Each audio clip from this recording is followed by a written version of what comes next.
So I'd like to welcome everyone to Kids Guide to Canada with Lee Castle. It's always great to have people from all over Ontario joining us for these OTF Connect sessions. And I know that you're going to have be provided with a fantastic session tonight with Lee. She is extremely experienced and very passionate about her project. So Lee, I'm going to turn it over to you.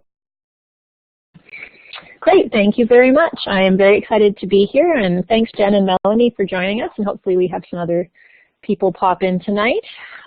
So you are here to learn more about A Kid's Guide to Canada, and as Melanie mentioned, feel free to hit that talk button and pop in if you have something you'd like to share. I think we are going to be a small group tonight. As Melanie mentioned, my name is Lee Castle. I am a teaching and learning coach with the Avon-Maitland District School Board in Ontario. I'm also founder and president of the Digital Human Library, which I'll speak to a little bit later, and I'm co-founder and national coordinator of the Kids Guide to Canada. So welcome. I'm going to get started first by asking you a question, and again, since we're a small group, please feel free to hit your talk button and share your ideas. So my first question to you is, why are you interested in learning more about A Kid's Guide to Canada? What brought you here tonight? You can also type in the chat box if you like, but feel free to turn your mic on. No problem, Melanie. Just fire your ideas in the chat box then. I was actually just really interested in the topic. Like, I wasn't really expecting anything. Really, I was just interested to, like, kids learning about Canada. Wonderful. And Jen, to help my students connect with the rest of Canada, amazing. And Ganual, did I pronounce your name correctly?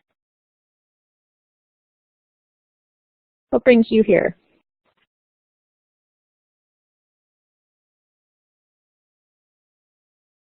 Well, perfect. Oh, thank you. I'm glad I got that right. And Jen's added that she'd like to help her students learn more about our great country. Absolutely. And I think that's in part what attracted me to this project originally. When I saw the title, I thought, wow, Kids Guide Canada, this sounds really exciting. And I do want to take a minute to thank Kathy Beach for coming up with this incredible idea and having the courage to throw it out there on social media a few years ago when it was just an idea. And I was so grateful to be connected to her through a mutual friend, Rola Tibshirani, at Rola T on Twitter. If you don't follow her, she's brilliant. And so yeah, Rola introduced me to Kathy, said she saw this really cool project being shared out, and I reached out to Kathy, and here we are now, 2.5 years later, you know, creating this incredible project with, you know, over 20 teachers, 20 volunteers who are working with us across the country. So A Kid's Guide to Canada is inviting all elementary teachers and students across the country to help create the very first ever multilingual and intercultural guide to Canada made by kids and for kids. We are inviting students to introduce the land and people to the children of Canada and to help write a brand new chapter in Canada's history.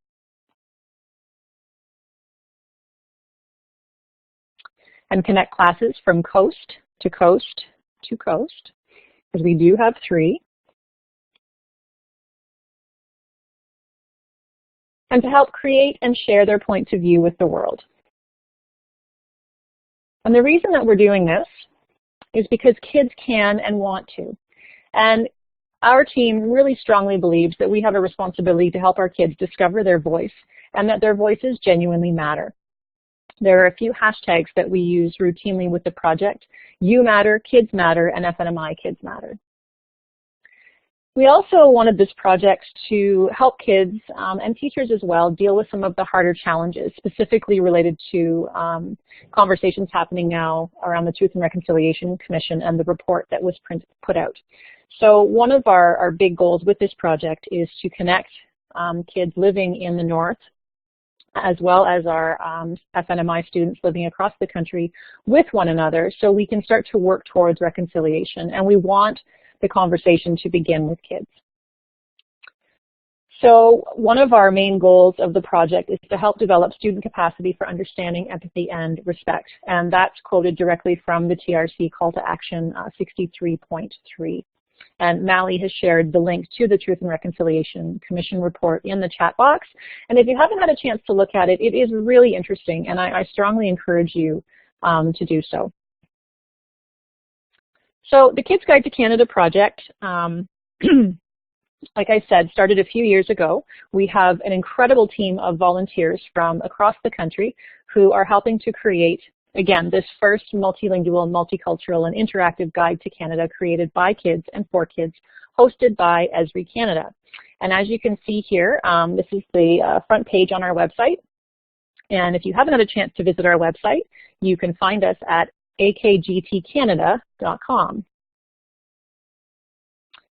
So, as I mentioned, the project's been created by elementary teachers from across the country for the children of Canada. And none of this would have been made possible without all of our generous sponsors that you can see here. So in total, we've received over $250,000 of in-kind support donated by many of the organizations you can see here.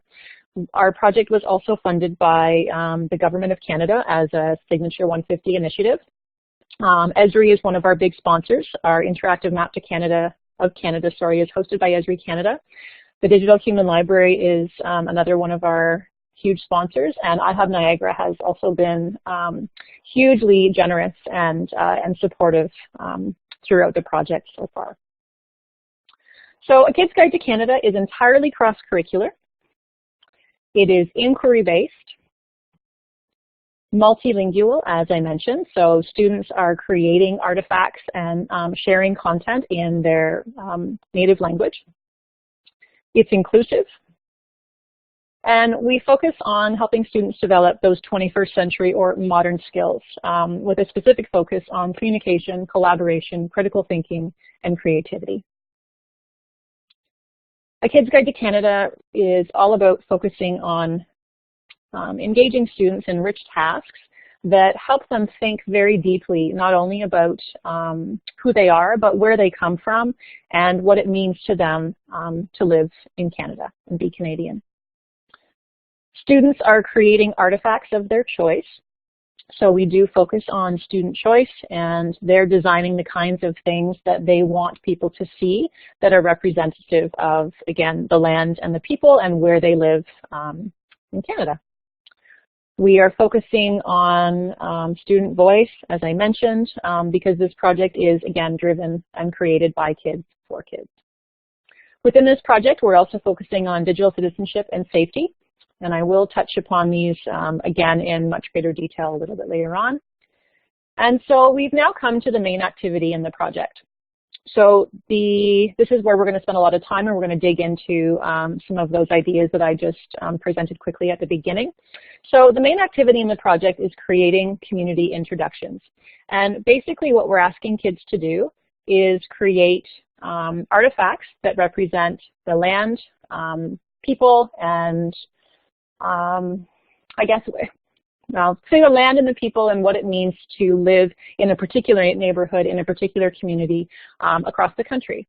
So we also have two other additional activities within the project if teachers are interested.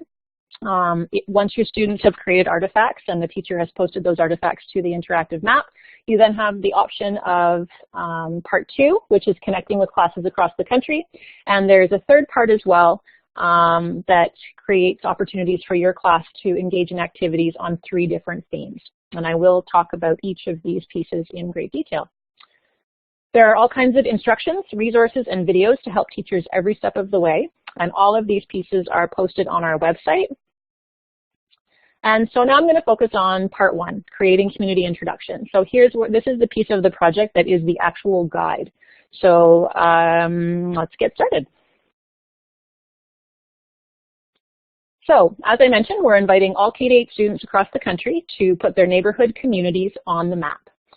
This project is entirely free. It doesn't cost anything to be involved, and content is created by students. We want students to introduce their local neighborhood to the children of Canada, as I mentioned, by creating artifacts. So these artifacts can come in many different forms, and I'll touch on those in just a minute. So once the student has created an artifact, whether that's a video, a picture, or a drawing, the teacher then posts the artifact on the interactive map of Canada. And as you can see on the map here, they show up as little dots. We do have a variety of different colored dots, and once you click on a dot on the map, it does open the map up and you can see the different artifacts and information about the class that was posted by that teacher. So in this example here, you'll notice there's some content, some text on the left, and then we have some videos and some pictures. So what I want to do now is just show you some different examples of the kinds of artifacts that students are creating. So as I mentioned, it could be a drawing, it could be a video, it could be a picture, but I'm going to ask Mally if you can throw that YouTube watch link in the chat box for everybody. And so what you'll need to do now is click on that link, which will take you to a new tab in your browser, and you'll be able to watch this short YouTube video that highlights some of the different kinds of artifacts that students have created and teachers have posted on the map. Or I can put it in the web browser and we can watch it together. What would you prefer? Oh, perfect. Yes, that'd be great. Okay.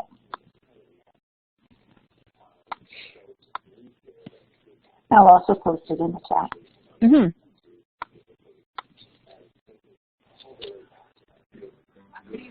Where we all play, where we ride and run all day, and that patch of woods we like to roam.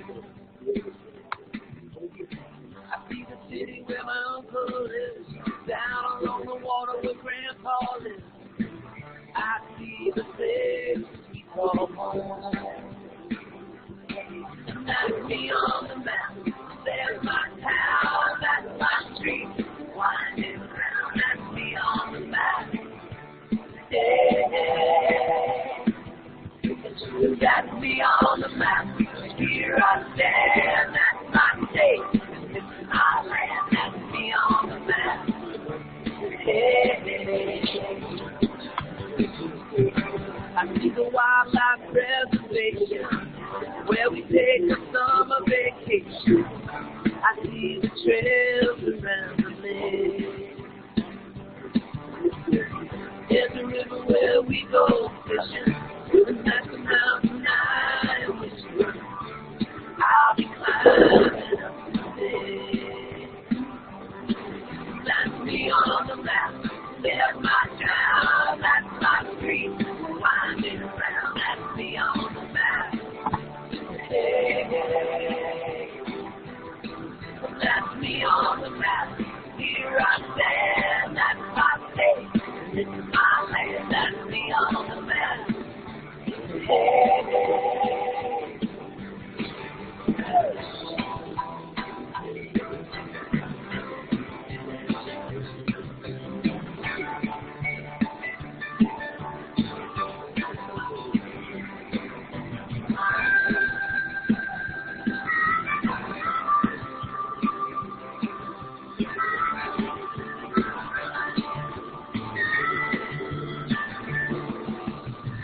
Looking out from my little town, I see the whole world stretching out. I see from sea to shine.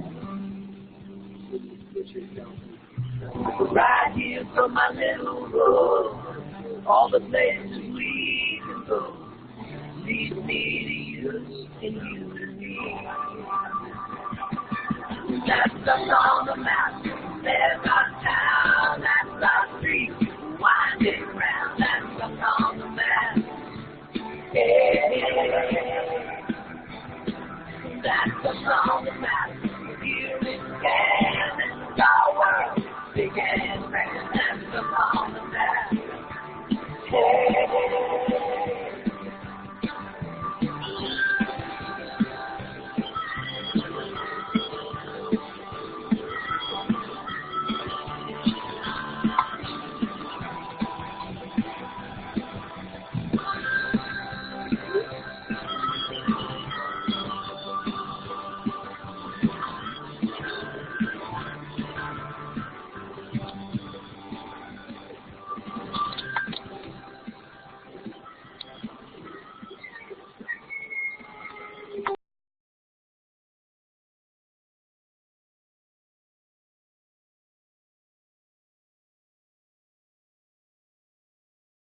Great, thanks, Mally. You know, I could watch that video 100 times. It was so exciting to gather some of those artifacts and take them from the interactive map, and we have a lot of classes that share content with us on Twitter. And so yeah, there's lots of exciting things being shared on the map. So, all right. So, as I mentioned, kids really want to connect with other kids, and they want to be able to share and learn about the land and people, the sights and sounds, the taste and smells in the communities across the country. And we really believe that kids deserve this chance to share their stories. And we also believe in the power of student voice. And when the stories are told by children, we do believe that I think a lot more adults are more likely to listen. And if we really do want to start to tackle some of those harder challenges, especially put out by the Truth and Reconciliation Commission, engaging kids in conversations about what it means to be Canadian and asking them to create a guide that showcases their local neighborhood and communities across the country and just how diverse and beautiful the people are and the land is. I know in that one video, that picture of the view from my classroom where you could see the mountains. I mean, oh, if I could teach in that classroom, it would be zen. So it's so exciting to see what other kids are experiencing across the country, and we're hoping that we can help them build relationships through this project. So as kids are creating artifacts, we're encouraging them to explore the areas around their schools as a class, and then of course we were asking them to introduce where they live to the rest of the children in Canada. I mentioned that kids are creating those community introductions by hand, so they're drawing pictures, they're creating artwork, and they're also using technology. We have a really cool artifact that was created by a class that's they reconstructed their school and their community using Minecraft. So there are lots of really interesting ways that students are sharing where they live in those local neighborhood communities. So all of the content that is being created by students is covered by a Creative Commons license. It's a non-commercial share alike 4.0 license. So if you're not familiar with Creative Commons, and I think Mally, you're going to pop the link to Creative Commons in the chat there.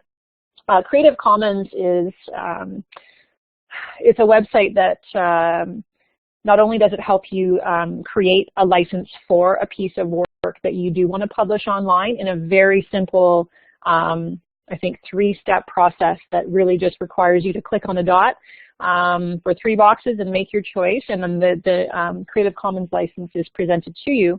And part of the reason we're asking kids to apply a Creative Commons license to their work is because when you're sharing content online, we want to encourage that community of sharing, and we want kids to recognize that it's important not only for them to get credit for the work that they're doing, but if they're using images or content that they find online, just how important it is to attribute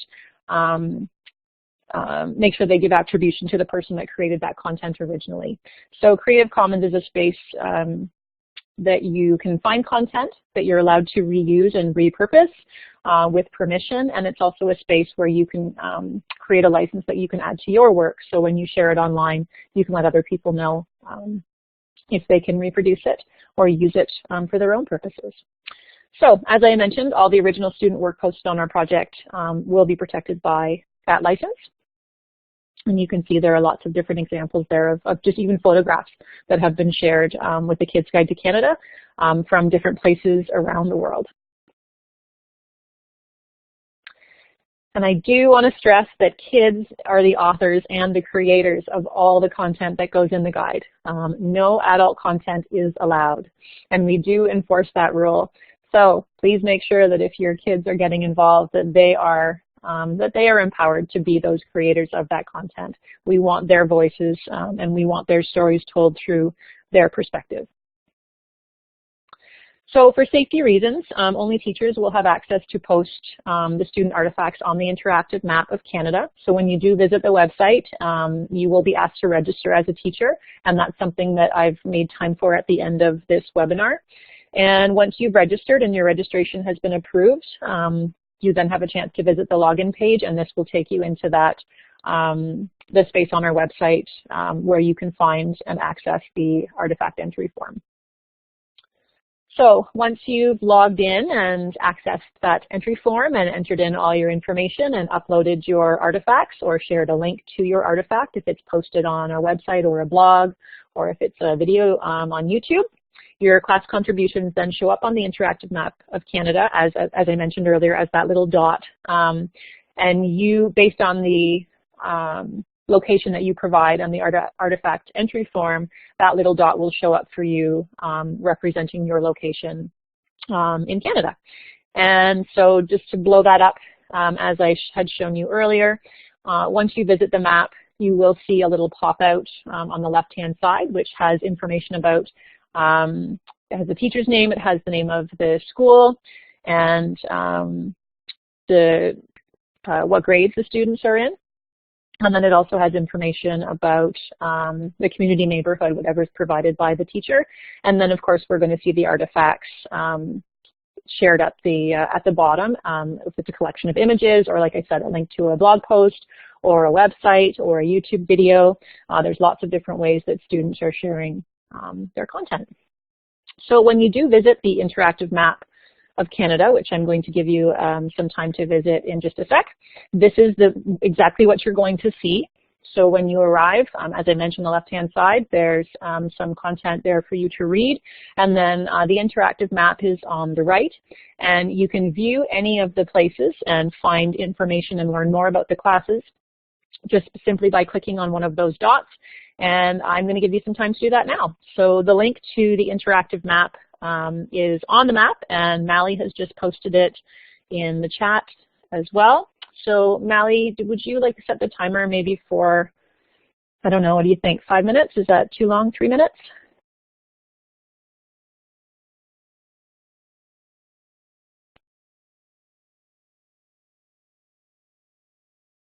Yeah, I just set it for 5. I hope that's okay. Yeah, that's perfect. I think it will probably take a little bit just for people to get in there. So yeah, feel free to take a look at the map. I will have time for questions, or I have made time for questions coming up on the next slide. So take a look around the map, and if you have any questions, I'll answer them once our 5 minutes is up.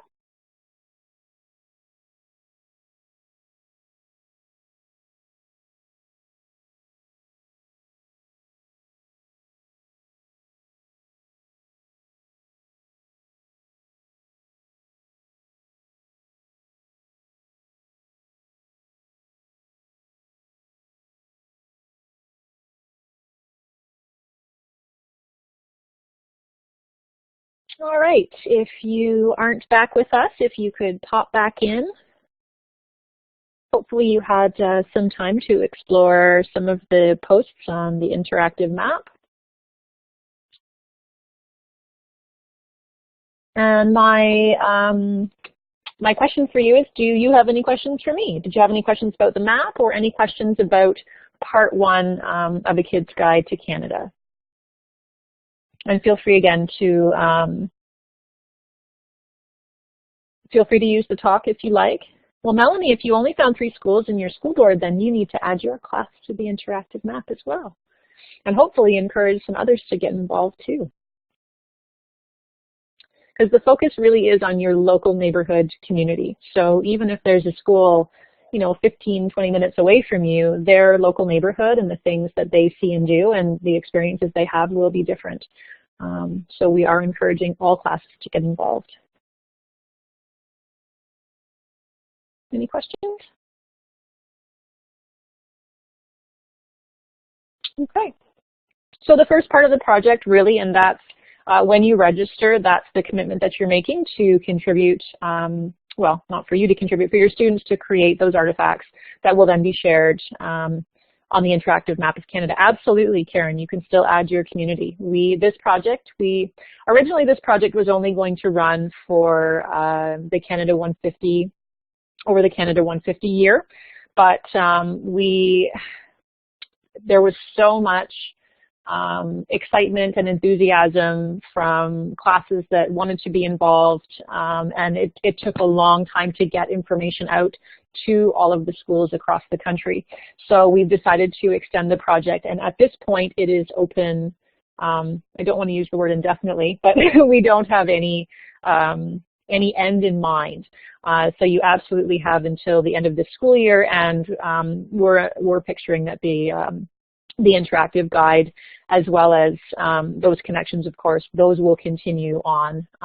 So you have lots of time, but we are encouraging classes to get content on there. The more content that gets added, the more classes are attracted to the project, and we really want to create those opportunities for kids to share their stories. So the next 2 parts of the project, again, are entirely voluntary, and it's if you want to continue on. The part 2 is connecting with classes across Canada, and then we also have a third component, and the third component isn't necessarily when you finish the guide and connecting with classes, then you move to part 3. Part 3 is really a section that can be explored at any time throughout the project, and I'll speak more to those learning activities on 3 themes, and once I get to that part, you'll understand why those parts can be interwoven throughout the time that you're working on the Kids Guide as kids are creating artifacts and while they're connecting with classes across Canada. So as I mentioned, part 2 of the project are those cross-Canada class connections. So what we're asking students to do is, and classes to do, is to visit that interactive map of Canada and learn about some of the classes and neighborhood communities and the kids there across the country. And if your class is interested in learning more about a particular class, you then have the option of connecting with that class. And so here's where it's time to take your kids on a virtual field trip. And the way that you'll do that is through a service called the Digital Human Library. So the Digital Human Library is a free educational resource. The library is the teacher registry for the project. So when you do register for a Kids Guide to Canada, you get an account with a Kids Guide, but you also get an account with the Digital Human Library. So the library is a place where you can connect and find those classes that you originally found on the map. And within the Digital Human Library, you will find contact information for that class, and you can reach out and connect with them. So I am just going to take a minute to talk a little bit about the library. The Digital Human Library was started in 2011. As I mentioned, I work for the Avon-Maitland District School Board, and as you can see by this expanded map of Southwestern Ontario, we cover a very large geographic region, but we are small in number. So we didn't have a lot of opportunities to take kids on field trips and to create those opportunities for them to explore explore the world around them. So I started the library to address that need and to create opportunities for classrooms to bring experts and that field trip experience into the classroom. One of the benefits of doing that is then also creating this incredible group and community of teachers who also then want to connect with each other. And so right now there are thousands and thousands of Canadian teachers who belong to the Digital Human Library and are interested in connecting with other classes across the country. So in order to facilitate those connections, all you need is a computer, an internet connection, and a webcam with a microphone. The one piece of equipment you may be missing in your classroom is most likely the webcam with a microphone. I bought the webcam that I started using a few years ago for $20 at Walmart. You don't have to buy anything fancy. I think all webcams now come with a built-in microphone, and most of them plug in with a USB cable into your computer. I am just looking over at the chat here. The project is bilingual. It's multilingual, actually. So we are encouraging, Heather, if you're still there, we're encouraging classes to create their content and submit their artifacts in their first language, whatever that language is. So we do encourage classes to do that. Absolutely. It's a great question. So the library creates opportunities, as I mentioned, for your kids to travel the world without leaving the comfort of their classroom, to not only connect with experts in all curriculum subject areas, but for the purpose of the Kids Guide to Canada, to find and connect with other Canadian classes across the country to learn more about what it's like to live here. So this is your chance to bring that field trip experience into the classroom. When you register, as I mentioned, for a Kids Guide, you do get an account with the Digital Human Library. And once that registration has been approved, you can log into either project with the username and password that you created when you logged in. And then once you're in the library, you have the chance to search for, you can choose to search for experts, or you can go in and you can search for those teachers that have registered for a Kids Guide that you'd like to connect with. So the library really creates opportunities for you to engage your students in really powerful opportunities for learning as they build relationships with others. And of course, we want this to be inquiry-based, and that was one of the pieces I mentioned at the beginning. We want kids inquiring about what it's like to live across the country and who lives across the country, and we want them asking those questions and driving that learning forward. The library also supports the development of the 21st century competencies. Kids have a chance to communicate and collaborate with experts, with other kids across the country, as well as develop those critical thinking skills in a very creative way. And of course, these kinds of experiences, as you can see, 6 different classrooms represented here, allow for opportunities, allow kids to develop citizenship and character. So through these experiences, kids are meeting other kids from all over the world who have now settled in Canada and live in Canada, and there are so many incredible opportunities for kids to learn from others. So this is just a shot of the website. As I mentioned, your registration is your library card. Once you're in, you can begin searching for those classes that you'd like to connect with. So what I'm going to do now, Mally, if you wouldn't mind putting the YouTube watch link into the chat. This is a little screencast that shows you how to use the Kids Guide to Canada map and then log into the Digital Human Library to search for the class that you found on the map, so you know how to do that once you get to that component in the project. And this video, of course, along with a whole collection of other instructional and informational videos, are hosted on the Kids Guide to Canada website.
Oh,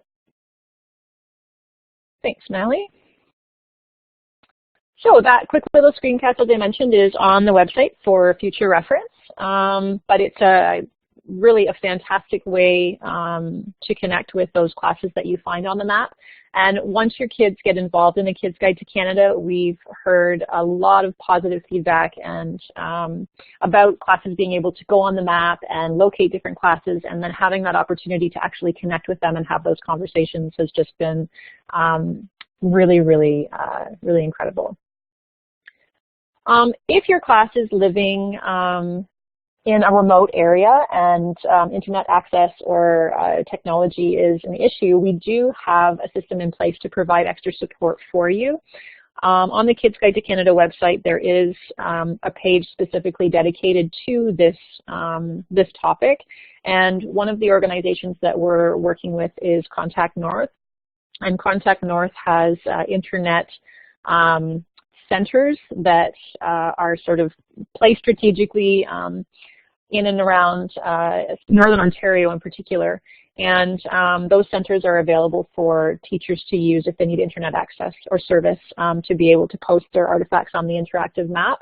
And in addition to that, we also have a system in place that allows classes to mail their artifacts to us, and we will input their data and upload their content to the map for them. So there are lots of different things in place there provide that level of support. So are there any questions about using the Digital Human Library or questions about the Digital Human Library at all?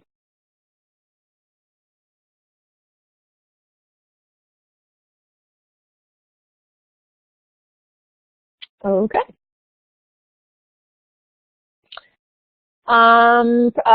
Privacy, could you be a little more specific, Ingrid? Sorry. The question is privacy an issue? If you could just be a little more specific, then I can address that appropriately.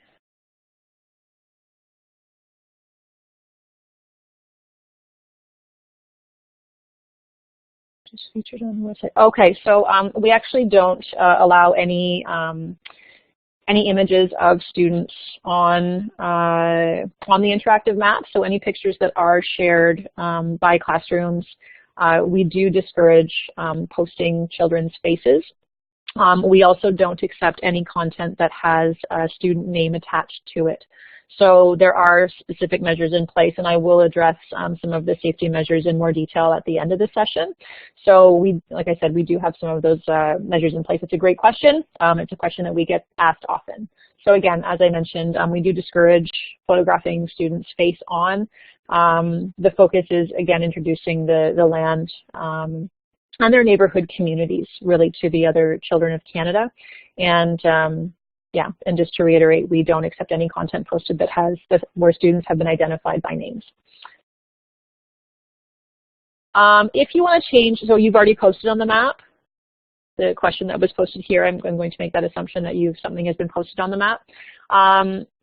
If you've posted content on the map, you need to resubmit your content if you've changed grades in schools. With regards to the Digital Human Library, you can log in and update your information at any given time. So that's just something you would do within the settings once you've logged in. Any other questions?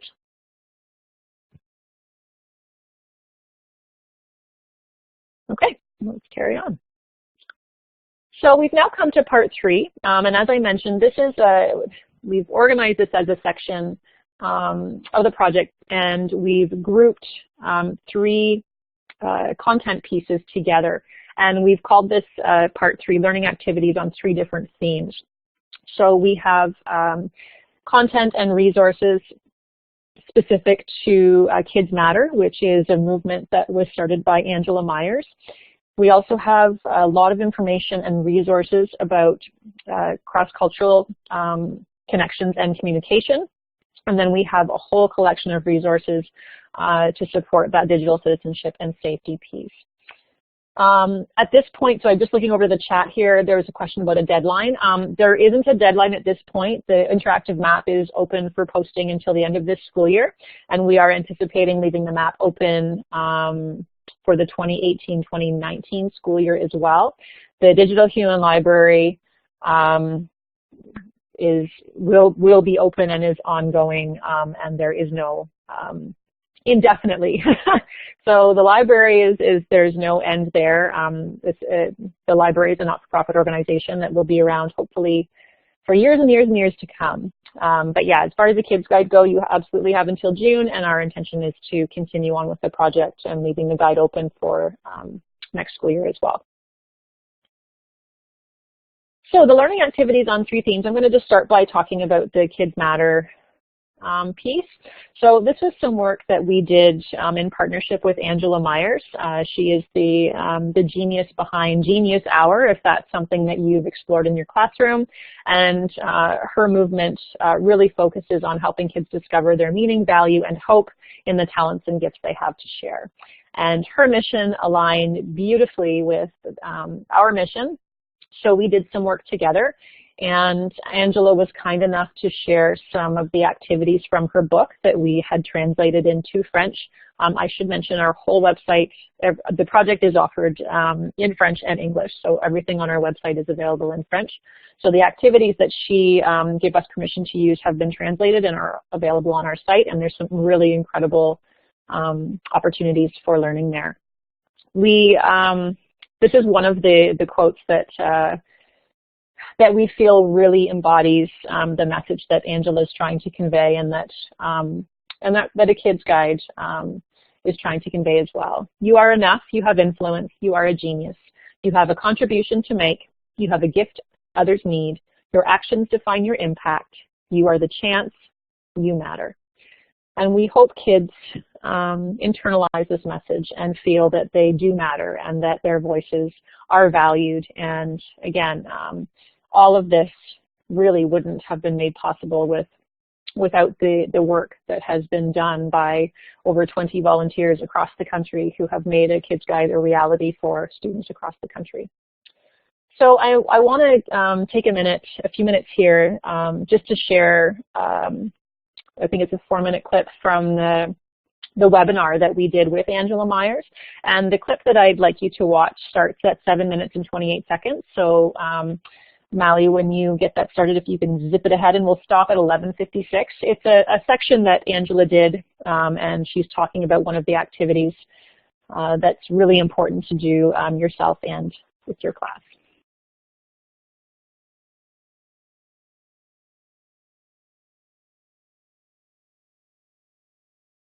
Is this the correct video? Okay. You happen to have any clear?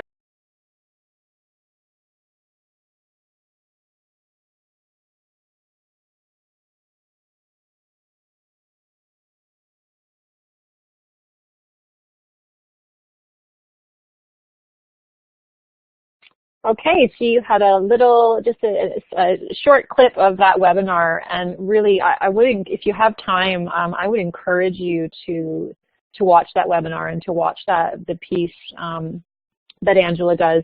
She's really incredible, and her experience working with kids and helping them discover that genius and embrace it and feel empowered in a way that allows them to express themselves and find their voice, because they do have incredible ability and incredible talent. And not only should we celebrate that, but as I mentioned, earlier on, we want to empower that voice. There are a lot of things going on in the world, and some of those hard challenges I spoke about earlier, specific to the Truth and Reconciliation Commission, and helping kids develop that understanding, empathy, and respect within cultures, between cultures. And so part of the content that we have on the site is specifically designed to support those conversations. So that leads me into that section on the site that focuses on developing those cross-cultural communication skills. And we do encourage that classes take a look at the activities on the 3 themes before they start to engage in those conversations with classes connecting via the Digital Human Library. One of the questions that we often ask teachers when we're in a workshop or doing a session is, what does respecting other cultures in Canada even look like? What does it sound like? What does it feel like? And it's a very challenging question to answer because we are such a diverse country. We're multicultural. And so taking the time to go through and work through some of the activities shared on our site really help students and teachers as well. I learned so much, building this section and learning about cultural differences and developing that sensitivity and respect and understanding is hugely important. So we do ask that classes take time to take a look at that. One of the activities on the site is the cultural iceberg. I'm not sure if you've seen this before, but so often we make assumptions about a group of people based on what we see on the surface, and this is referred to as surface culture. So we make judgments and we make decisions and we develop bias based on the things that we see. So what kind of food do they eat? What kind of music do they listen to? What do they look like? What do they wear? What language do they speak? But underneath that surface culture is so much more. And in the iceberg activity, it's referred to as deep culture. So when we start to think about on the surface level, we may hear a language, but on a deeper level, there are so many differences between the way that we communicate, and it's not just a difference in our language. We're now talking about facial expressions and how we use them, gestures, whether eye contact is appropriate or inappropriate, and for how long. Of course, the whole idea of personal space. All of these things are different between cultures, and it's really important that students learn to understand that, especially before they start connecting and learning with others. So the third piece within those three themes is digital citizenship and safety. And again, a huge focus and very important and something that we take very seriously. We have curated quite a large and rich collection of digital citizenship lessons and information for you and your students about working online, sharing online, how to properly attribute the content that you create and post online. And coming back to the question asked earlier about safety, what is safe to share online? Is it safe to post a picture of your face with your first and last name? And so our goal is to make sure that classes are having those conversations and that students are learning what is and is not appropriate and what is and is not safe. So as far as the digital safety piece, just some points to highlight. There are no student accounts. No individual student data is collected. There is no way to access individual students, and students do not have the ability to post content or messages on the Kids Guide to Canada site or on the Digital Human Library. All teacher accounts are located on a private and secure Canadian server, and teachers must meet, of course, your local district requirements and acceptable use policies when you decide to post content created by your students online. Are there any questions about the learning activities? So this is the Kids Matter, cross-cultural communication, or digital citizenship and safety. You can hit the talk button or share in the chat or post on the board.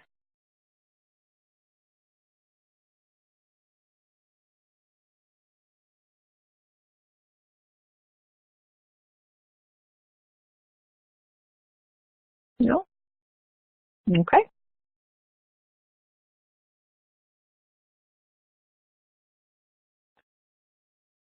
So Ingrid, no, the kids don't submit the videos and photos. The kids would create that content, and then it's up to the teacher to post those photos and videos using the artifact entry form. So the videos and artifacts can be either uploaded, you can upload photos and text directly to the interactive map. Videos need to be either hosted on a blog, a website, or on YouTube, and then you can add links to content that's posted online, but only the teacher has access to do that. Students are not posting their own content. Any other questions?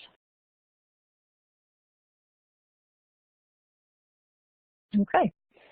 So I did build in time to register for a Kids Guide to Canada, and that time is now. So the link to register is included at the bottom. This will take you to the registration form. Once you register, your registration will be reviewed by our Kids Guide to Canada Registration Committee. And once it's approved, then you will have you're free then to log into the Kids Guide to Canada website and access all the information and videos, the artifact entry form, and all of the activities and resources that I just shared with you specific to Kids Matter, cross-cultural communication, and digital citizenship and safety. So why don't we take, I think 5 minutes should probably be enough, so we'll start there. And maybe if you want to use the green check mark icon to let us know once you're back, and if we don't see anyone after 5 minutes, then we can give you another 2 minutes. Okay, thanks for putting the link in the chat there, Mally. If you have any questions about the form as you're working away, I'll be watching the chat.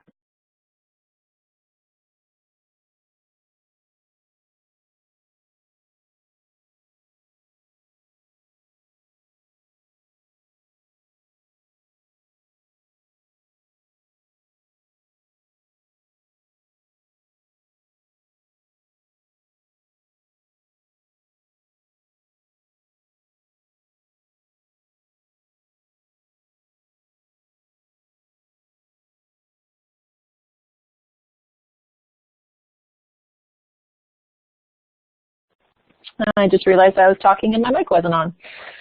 So we only have one green check mark. Why don't we set the timer for another 2 minutes and give people a chance to finish up?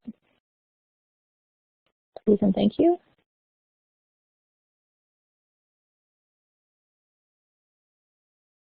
Great, thanks, Mallie.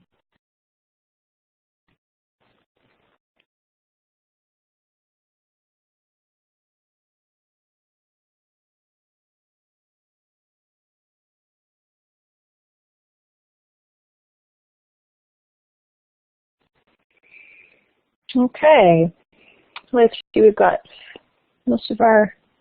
half of our people are back. So hopefully you're just finishing up there. And you can continue to work away on that, and I'll just move on to the next slide. I'm just going to talk about some of the challenges and heartbreaks that we've experienced along the way. You know, so many times we have a chance to work on projects and be a part of projects, but we don't actually know what goes on behind the scenes. And Jen posted a comment saying that if it's being so well received, why is it being turned off at the end of the year? And we are, as I mentioned, it will be open until June, and we are expecting to continue to run until the end of 2019. But there are some considerations that we have to take into account. We have been, Kathy and I and our team of incredible volunteers, we've been working for over 2 years on this project. And we meet every Monday night. All of our meetings are done online. And so that has posed, that is a challenge in and of itself. If you've never been involved in an online community and been a part of regular meetings, it's a whole different way of learning and doing things. And as you can see there, there's a snapshot of some of the people that attend our meetings. And these people come from across the country, so coast to coast to coast. And it is also such a thrill and so exciting to be able to work with just brilliant educators from across the country, but at the same time it is challenging to do all of our work online. One of the stories that Kathy and I always share is that Kathy and I actually worked together for almost 1.5 years before I met her in person. I had never met her in person. Everything that we did was via video conference and using Google. We used Slack for a while, back to Google, but it wasn't until the Connect conference actually last year that we had a chance to meet in person. So it's a very different experience to work online. Another one of the challenges that we face is sharing the project out. For those of you who don't know, every school board in the country has their own way of doing things. And it's not something that is organized and streamlined by province. So it's a lot of work. And because, as I mentioned, it's incredibly labor intensive to reach out and connect with the right people in the right positions who can help us share this information. And then, of course, that information has to get from that group or that individual person into the hands of administrators and then into the hands of teachers. So that has posed a huge challenge for us, and it does take a lot of time and a lot of people power. We also share our project on social media, but of course we are limited to the teachers who use those spaces. Twitter is probably the space where we share our project most consistently. However, we do have a very active Facebook community, and we are on Instagram as well. So that, again, poses another challenge, but a challenge, again, that we are continuing to work on and do our best to share this out as best we can. One of the last challenges that I'll speak to are engaging certain communities across the country, specifically our communities in the north and our FNMI communities. We have received a lot of feedback from some of our communities in the north, and some of that feedback has been very critical of the project work that we're trying to do, and we've received a significant number of very angry responses from certain people within those communities who are working through that whole idea of a reconciliation in their own way. And what we recognized putting this project together is that there are so many people at so many different stages. Some people are still in that stage of grief, and some people are very angry. And then we've also had a chance to connect with some individuals in those northern communities that are ready to move forward and would like to be involved in projects and initiatives like this. So that's another challenge that we face that is important to share, because that has been part of our experience with the project. And but it's one of those challenges that we welcome and we embrace, because we are doing our best and doing what we believe will help connect kids across the country to have some of those more difficult conversations about reconciliation. On a positive note, the highlights of working on this project have been absolutely incredible, and some that have changed me forever as an educator. We, in addition to the kids guide that students can contribute to, we also run special activities every single week, and our special activities are shared out on Twitter and on Facebook, and I believe they're also posted on Instagram. So we do all kinds of special activities. We have a map challenge that's really exciting that gets kids using the interactive guide to locate and find other classes through a series of mystery class challenges and clues. We also offer what we've called a Kids Meet Canada webcast, which has been probably the highlight for me. And what we do each month is we choose a theme, and we find classes across the country and bring them together for a live webcast that is then broadcast out on YouTube for other classes across the country to watch and learn about classes across the country. So we have some really exciting ones coming up. We have a Great Lakes webcast. We have an Arctic and Northern Canada webcast. So there are a few coming up in the next few months that really focus on bringing classes together in a specific geographic region. And they really are amazing. In the ones that's pictured here, we had a class in Newfoundland that played traditional Newfoundland music for the other classes that were part of the webcast, and for a few hundred classes that we're watching. So really exciting.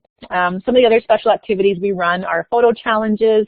One of our most successful ones was a community quilt, where we had classes create these collages or these quilts that were representative of their neighborhood and local community. So we have so many exciting things and components going on. There are lots of ways to get involved, but really what we hope to see are our kids building this guide. This guide is a collection of stories, and again, created by kids for kids. So we do hope that you will join us in marking Canada's 150th, and more importantly, every year that follows, by focusing on the future and Canada's possibilities. Our goal is to build student capacity for intercultural understanding, empathy, and respect as called for by the Truth and Reconciliation Commission. We are excited to see about the possibilities and what the future holds for Kids Guide to Canada, and we do hope that those of you who attended here tonight will help our project and support our incredible group of volunteers by sharing this project with other schools in your system, with your colleagues, out on social media, any kind of promotion that you can do to engage more kids in these conversations. We would greatly appreciate your support. So as I mentioned, we are working on building a better Canada for the next 150 years. And if you'd like to find us online, you can do so on the web at akgtcanada.com. You can find us on Twitter at akgtcanada, on Facebook at A Kids Guide to Canada, and on Instagram at akgtcanada. That brings me to the end of our webinar. Again, my name is Lee Castle. I'm co-founder and national coordinator, and happy to answer any questions that you have should they arise.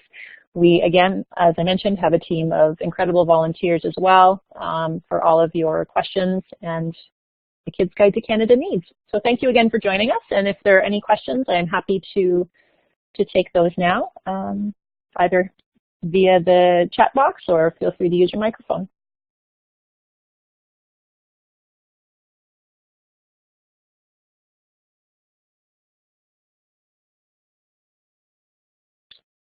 Yes, Ingrid, the email, actually, I'll let Mally answer that question. It is recorded. I'm just not sure how it's shared out with registered participants. I believe it gets sent a link. Mally? Yeah, tomorrow I just have to do a little bit of work, and everything will be sent to you tomorrow probably by mid-afternoon so that you'll be able to share this with your colleagues. And then all of the links that Lee provided in the session will be on the resource page, and that will be shared as well. So you'll have access to everything. Great, thank you. Are there any other questions?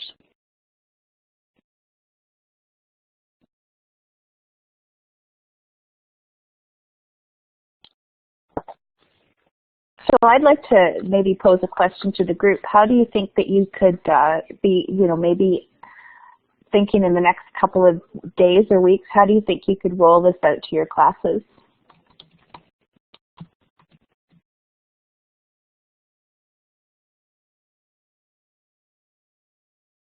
It's a great question.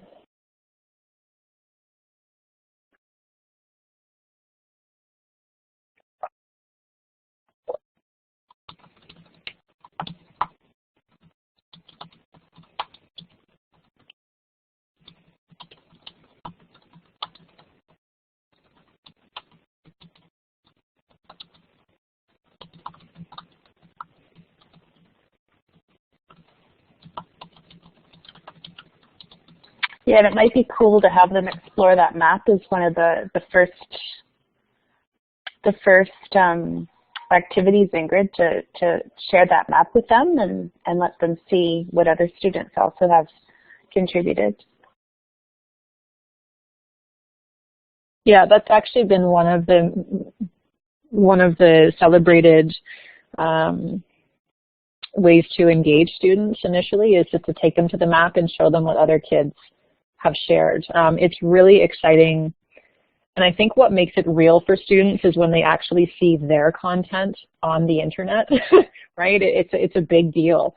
So even if they just post a picture to start, something simple, it can be, it can take 15, 20 minutes. Like, it doesn't have to be a huge, big production, but just to get something on the map by posting, like I said, just a picture that kids have drawn that you photographed. Because when kids actually see themselves there, I think it motivates them to want to do more and create more.